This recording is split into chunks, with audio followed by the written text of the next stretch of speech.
Halo pemirsa GPR TV dari Sabang sampai Merauke, dari Miangas hingga Pulau Rote.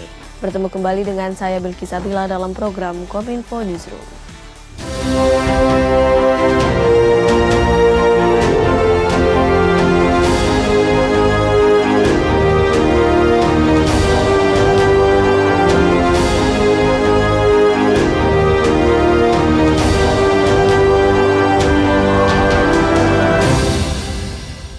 Pemirsa, inilah Kominfo Newsroom selengkapnya.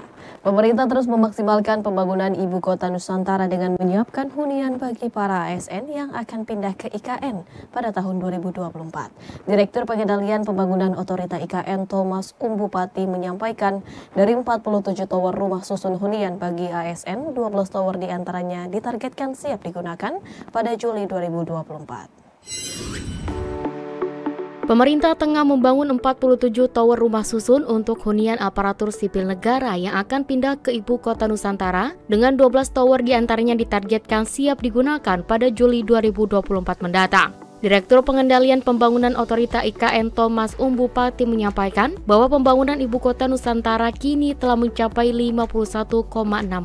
Dengan perkiraan penduduk yang siap pindah untuk tahap awal sebanyak 16.990 bagi para ASN maupun TNI Polri.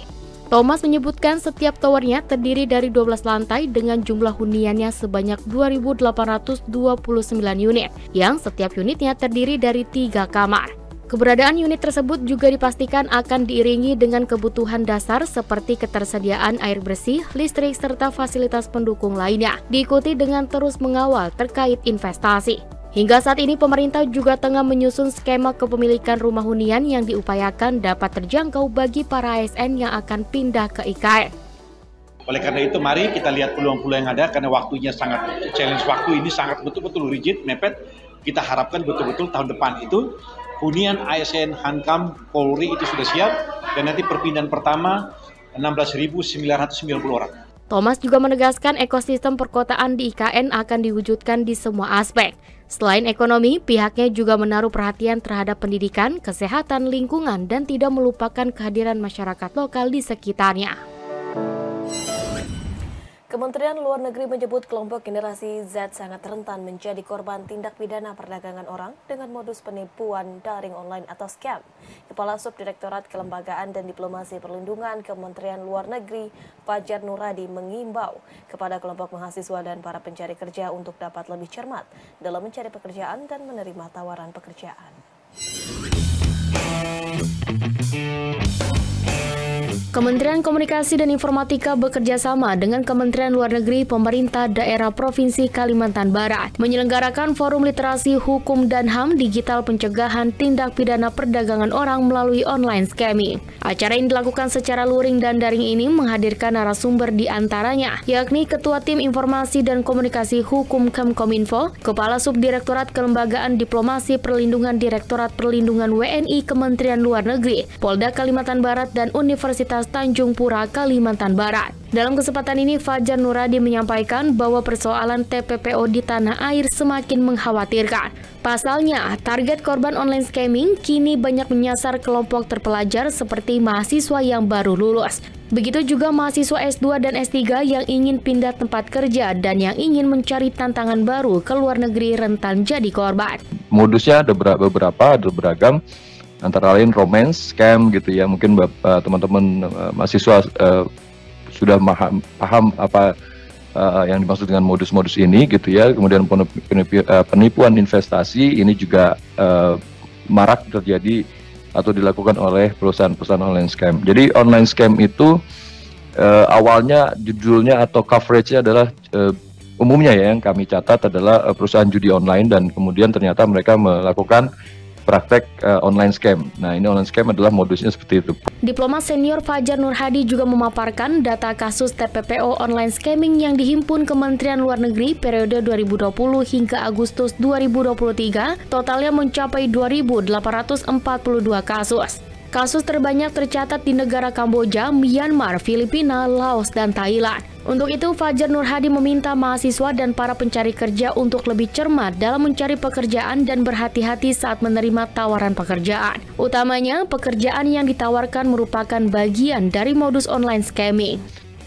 Peran pemerintah di dalam pencegahannya atau ini dalam penanganannya itu ada edukasi, penegakan hukum tadi disampaikan, kemitraan tentunya harus lebih kuat lagi melalui gugus tugas yang ada sampai ke daerah, perlindungan korban dan pemberdayaannya karena kita yakini walaupun mereka banyak dari kelas menengah, tapi push faktornya, faktor pendorongnya adalah ekonomi. Nah ini yang perlu diberdayakan masyarakat kita untuk lebih paham mengenai bahaya TWPO dan juga penyediaan lapangan kerja yang memadai.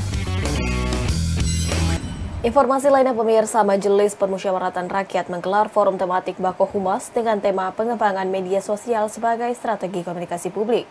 Kegiatan ini dilakukan untuk mensosialisasikan kepada Humas Kementerian Lembaga dalam mendiseminasikan informasi kepada masyarakat.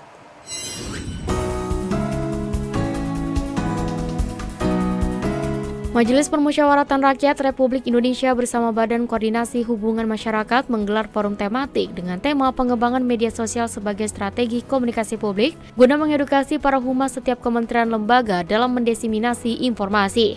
Dirjen IKP Kemenkominfo Republik Indonesia sekaligus sebagai Ketua Bako Humas Usman Kanso menjelaskan, berdasarkan data Statista di tahun 2023 jumlah pengguna internet di dunia telah mencapai 5 miliar orang.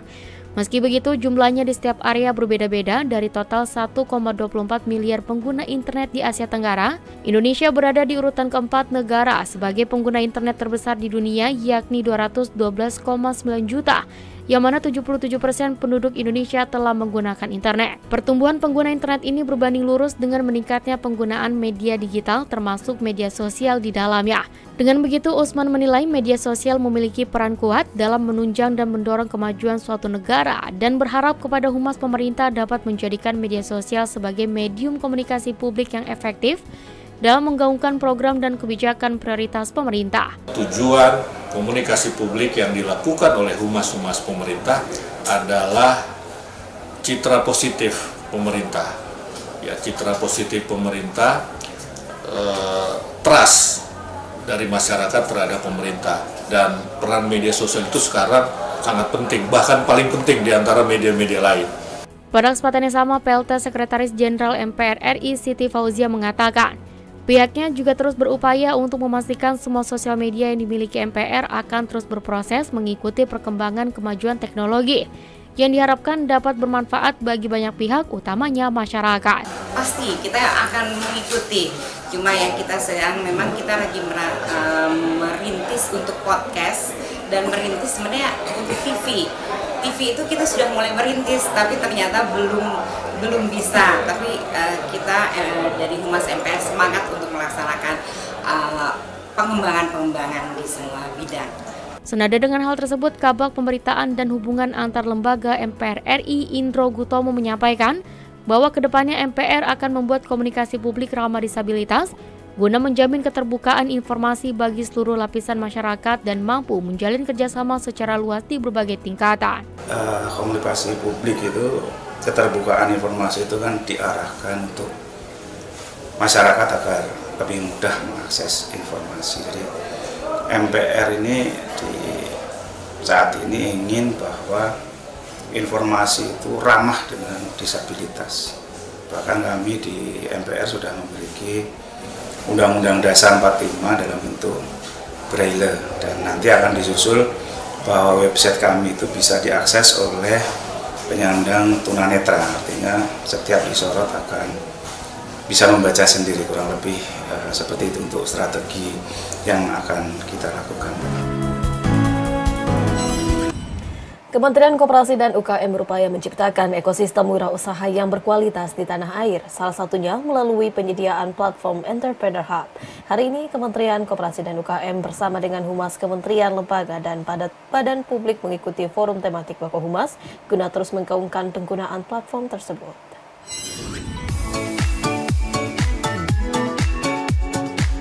Pemerintah dalam hal ini Kementerian Koperasi dan UKM sedang berfokus dalam menyiapkan ekosistem yang baik bagi pelaku koperasi dan UMKM khususnya wirausaha di Indonesia melalui pembaharuan regulasi perkoperasian sebagai payung kebijakan yang relevan terhadap kondisi saat ini dan penyediaan platform Entrepreneur Hub yang dirancang untuk mewujudkan UMKM naik kelas melalui lahirnya wirausaha berkualitas.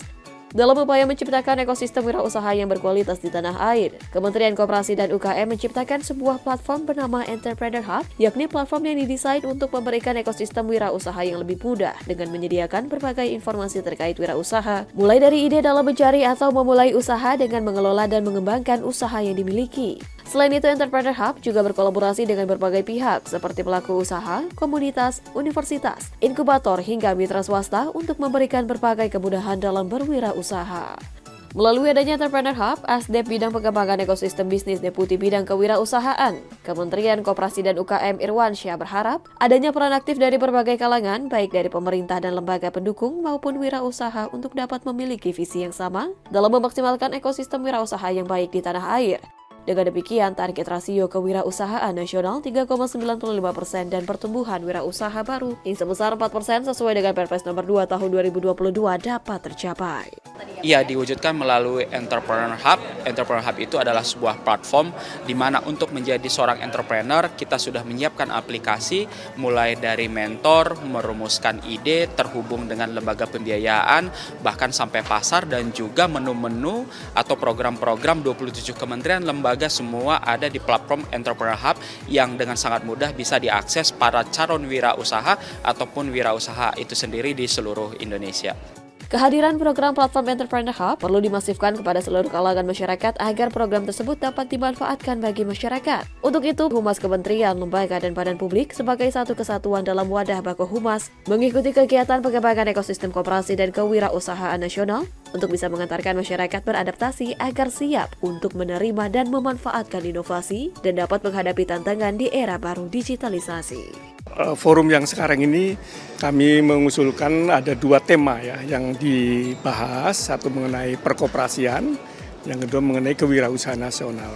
Dan ini kegiatan prioritas di Kementerian Koperasi dan UKM tahun ini adalah bagaimana kita menciptakan suatu kebijakan ya di dalam RUU yang sedang kami usung untuk bisa mewujudkan koperasi yang lebih mandiri, yang lebih maju. Ya. Kemudian di kewirausahaan karena kami punya target sekitar 1 juta pelaku wirausaha baru dan ini juga tentunya nanti butuh dukungan dari pelaku kehumasan ya untuk menyampaikan kepada publik bagaimana kegiatan-kegiatan di Kemenkop terkait dengan kewirausahaan. Kominfo dalam hal ini untuk mempromosikan platform digital e-hub ya yang sudah dibangun oleh Kementerian Koperasi dan UKM, kita dorong terus ya untuk promosikan ke masyarakat ya melalui mitra-mitra kita di masing-masing kementerian lembaga terkait ya di Biro Humas, di Dinas Kominfo supaya mereka mempromosikan penggunaan e-hub ini kepada stakeholdernya sehingga banyak nanti UMKM atau wirausaha yang mendaftar karena di dalamnya nanti mereka dapat binaan dari Kementerian Koperasi dan UMKM. Pemirsa, usai jeda kami akan mengajak Anda membahas dialog mengenai hadapi pemilu 2024 KASN serukan gerakan ASN pilih netral sesaat lagi.